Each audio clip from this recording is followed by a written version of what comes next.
बिस्मिल्लाहिर्रहमानिर्रहीम। अस्सलाम वालेकुम जी। आज मैं आपके साथ शेयर कर रही हूँ दाल माश की रेसिपी, और मैं इसे बहुत ही आसान तरीके से बनाना बताऊँगी। ये इतनी मज़ेदार बनती है कि आप एक दफ़ा ट्राई करेंगे तो बार बार इसे ही बनाना पसंद करेंगे। तो रेसिपी शुरू करते हैं। तो रेसिपी शुरू करने से पहले चैनल पर नए हैं तो काइंडली सब्सक्राइब करें, साथ में बेल के बटन को ज़रूर दबाएँ ताकि मेरी हर नई वीडियो सबसे पहले आप देख सकें। तो जी शुरू करते हैं।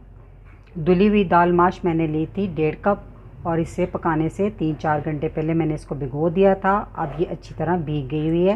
तो अब इसे पकाना शुरू करते हैं। बाकी के मसाले मैं आपको साथ साथ बता दूंगी। एक कुकिंग पैन में मैं डाल दूंगी 1/4 कप ऑयल, यानी कि 3-4 कप ऑयल। इसमें डाल देंगे 2 मीडियम साइज़ की चॉप की हुई प्याज।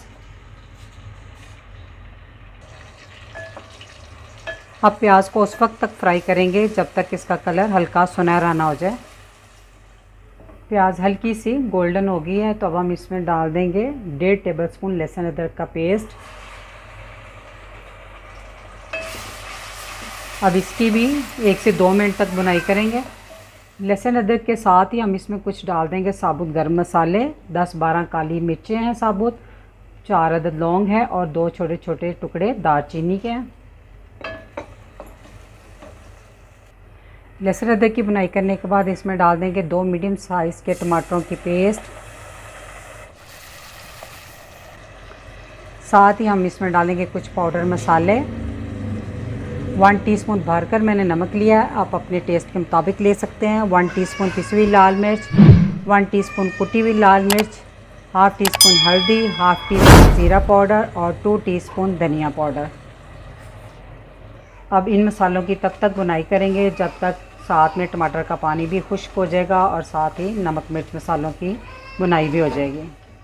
टमाटर का पानी अच्छे से खुश्क हो गया है। साथ ही इसमें डाल देंगे 3-4 टेबलस्पून पानी ताकि मसाले की और अच्छे से बुनाई हो सके। मसाले की बहुत अच्छे से बुनाई हो गई है। तो अब हम इसमें डाल देंगे दाल का सारा पानी मैंने निकाल दिया। अब हम दाल की अच्छे से बुनाई करेंगे कम से कम 5 से 6 मिनट तक। दाल की 5 से 6 मिनट तक मैंने बुनाई कर ली है। ये देखें, इस तरह हम दाल को करें ना तो जो ऑयल है वो सेपरेट होना शुरू हो जाए।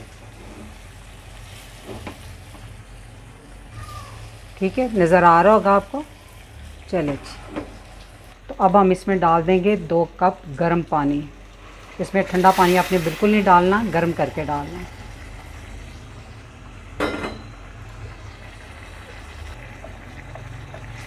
इसको एक दफ़ा अच्छे से हिला लें।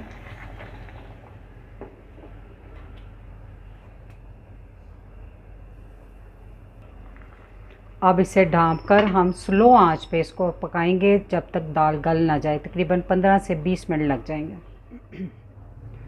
दाल को पकते हुए तकरीबन 20 मिनट हो गए हैं। दरमियान में मैंने एक आध दफ़ा चम्मच से हिला दिया था। तब हम दाल को चेक कर लेते हैं। माशाल्लाह से दाल गल चुकी है। इसको बहुत ओवर कुक नहीं किया जाता, गली भी हो और खड़ी खड़ी दाल भी हो तो ये अच्छी लगती है। अब हम इसमें डाल देंगे 4-5 हरी मिर्चें, दरमियान में से 2-2 कर ली हुई है मैंने, और थोड़ा सा धनिया। एक दफ़ा अच्छे से हिला देते हैं। चूल्हा कर देते हैं अब बंद। माशाल्लाह से माश दाल बनकर तैयार है। बहुत ही मज़ेदार बनती है। इस रेसिपी को ज़रूर ट्राई कीजिएगा। तो रेसिपी अच्छी लगी मेरी वीडियो को लाइक, फैमिली मेम्बर, फ्रेंड के साथ शेयर कीजिएगा। दुआओं में याद रखिएगा। अल्लाह हाफिज़।